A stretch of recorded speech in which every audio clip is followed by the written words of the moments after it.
Hi guys, my name is Tess and today we'll talk about Down syndrome and cerebral palsy. A while back, I posted a video on Down syndrome in a certain group, and one lady commented that all along she had thought that her child had cerebral palsy, while in actual fact the child had Down syndrome. So it got me thinking, what is it about cerebral palsy that made this woman think that her child had CP instead of Down syndrome? So we are going to try and contrast the two conditions and see if there is any similarity. So let us start with Down syndrome. We've spoken a lot about Down syndrome, and by now we know that Down syndrome is a genetic condition in which the chromosome number 21 has extra genetic material that will make the child to have certain physical traits that are associated with Down syndrome. So how about cerebral palsy?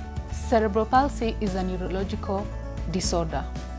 This means that the part of the brain called the cerebrum, which is in charge of body movement, hearing, sensitivity to touch, etc., is damaged. So there are very many reasons that causes a child to be born with cerebral palsy.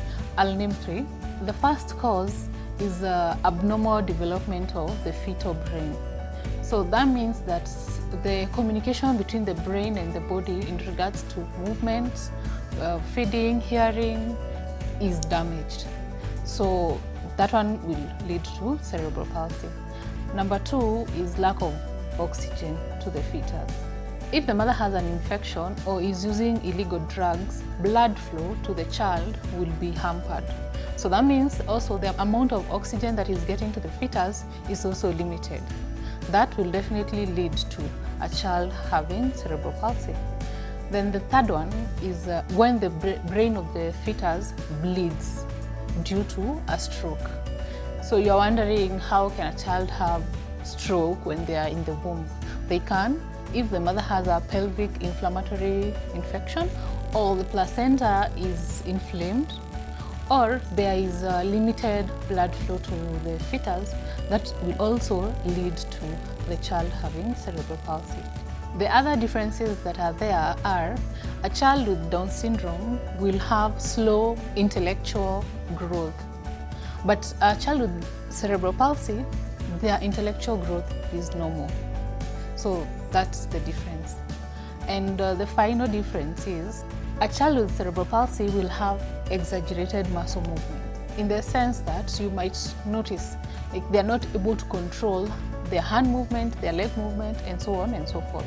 However, for a child with Down syndrome, I noticed that their muscles are flexible. Maybe the neck may not form at 6 months, but it will form eventually. And then after that, they can control their muscle movement. So it's safe to say that a child with Down syndrome does not have exaggerated muscle movements. For similarities, I only came across one. The two are not curable, but they can be managed. You can go for physiotherapy, speech therapy, and other management therapies.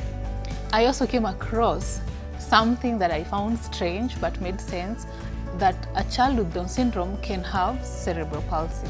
How? So during conception, there is that erroneous cell subdivision and the child gets Down syndrome, right? Then the cell develops into a fetus, and one of the three causes of cerebral palsy happens. It translates to a fetus with Down syndrome having or being born with cerebral palsy. So that's it for today. Leave your comments. I need to know your questions.